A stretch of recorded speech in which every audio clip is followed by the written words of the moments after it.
Charlottesville rally turns deadly, one killed after car strikes crowd. One person was killed and 19 others were injured in Charlottesville, Virginia, after a car plowed through a group of counter-protesters who were demonstrating against an alt-right and white nationalist rally. Charlottesville Police Chief Al Thomas said a 32-year-old woman was killed and the suspect vehicle which fled was found moments later and a male driver was arrested. "We are currently treating this as a criminal homicide investigation," Thomas said at a press conference. "The premeditated violence that our community experienced today was completely unacceptable," he said. 2 Virginia State Police troopers were also killed in a helicopter crash 7 miles south of the city at around 5 p.m., the FAA and a senior law enforcement official briefed on the matter said.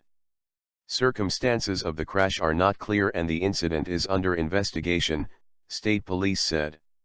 The University of Virginia Health System said it was treating 19 patients from the car crash, 5 are in critical condition, 4 are in serious condition, 6 are fair and 4 are in good condition.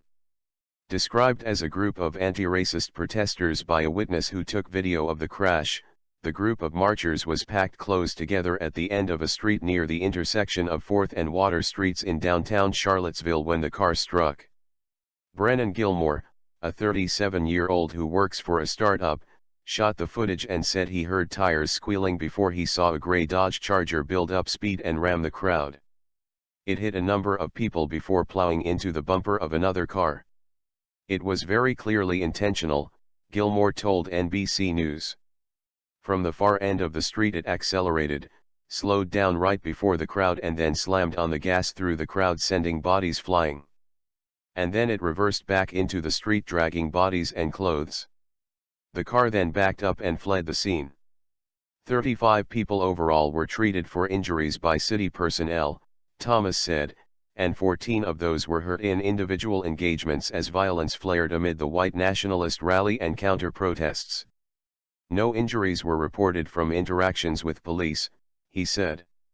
Ahead of the rally that was planned for noon, different groups of protesters clashed with hundreds of white nationalists, Ku Klux Klan members and neo-Nazis throughout the day.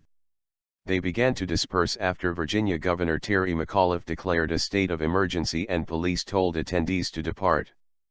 President Donald Trump called the series of events terrible, but was criticized for not providing a full-throat condemnation of the white nationalist elements of the protests, which included former Imperial Wizard of the Ku Klux Klan David Duke and white nationalist leader Richard Spencer.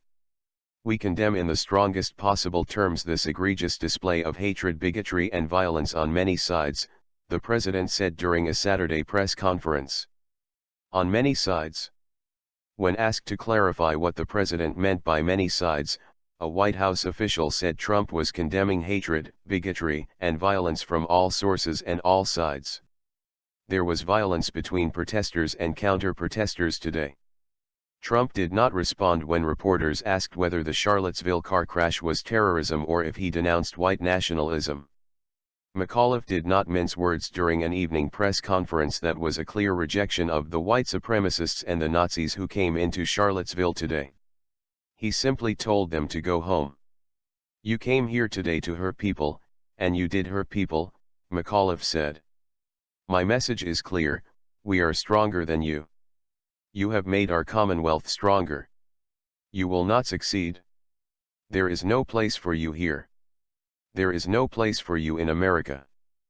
Former President Barack Obama on Twitter posted a quote from Nelson Mandela Saturday that begins, "People must learn to hate, and if they can learn to hate, they can be taught to love." On Friday night, torch-wielding white nationalists marched through the University of Virginia campus, which was condemned by the university president and other officials. Friday and Saturday's alt-right rallies were held to protest the removal of a statue of Confederate General Robert E. Lee.